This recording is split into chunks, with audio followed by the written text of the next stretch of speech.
Praise దల్లాడండి.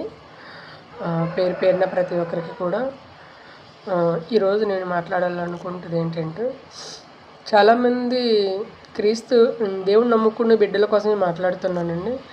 చాలామంది ఏం చేస్తారంటే, ఏదైనా పొరపాటు జరిగినా జరగకపోయినా నేను ఎందుకు తగ్గాలి, నేను ఏం తప్పు చేశాను, నేను ఎందుకు తగ్గవలసిన అవసరం లేదు, నేను తగ్గను అని వాదిస్తూ ఉంటారు.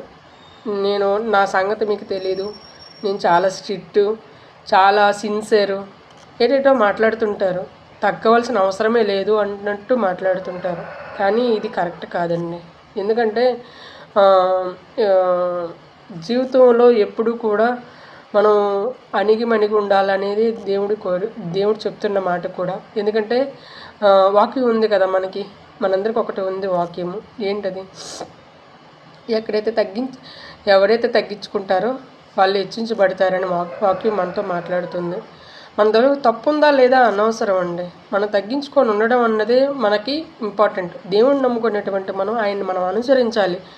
అవునా కదా? ప్రతి ఒక్కరూ కూడా ఇష్టానుసారంగా నేను తగ్గవలసిన అవసరం, ఎంత రెక్లెస్గా మాట్లాడతారు. వీళ్ళు దేవుడి పిల్లలేనా అనిపిస్తుంది నాకు. నేను డ్యూటీ చేసే చోట, నేను ఒక నర్సుగా చేస్తున్నాను హాస్పిటల్లో.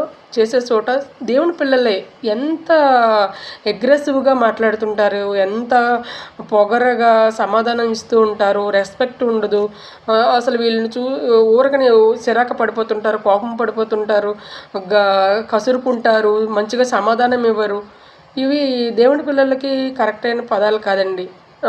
ఏమైనా చిన్న పొరపాట్లు జరిగితే ఏం చేస్తారంటే, నువ్వు నన్ను అనవలసిన అవసరం ఏంటి, నేనేం తప్పు చేశాను, నువ్వు నన్ను ఎందుకు అన్నావు, అసలు వాళ్ళని చీల్చి చెండాడే వాళ్ళకు వదిలిపెట్టరు వాళ్ళు.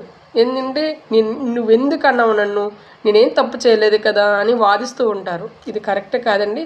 దేవుడు మనకు తగ్గించుకోమని చెప్పాడు కాబట్టి, దేవుడికి మన తప్పున్నా తప్పు లేకపోయినా దేవుడికే వదిలేస్తే ఆయనే తీర్పు తీరుస్తాడు. మనకు న్యాయాధిపతి ఉన్నాడు కాబట్టి ప్రతి ఒక్కరు ఆయన మీద వదులుకోవాలి. ఎవరు కూడా మరి తిరిగి సమాధానం చెప్పడం కానీ ఇష్టం వచ్చినట్లు మాట్లాడడం అది మనకి తగదు.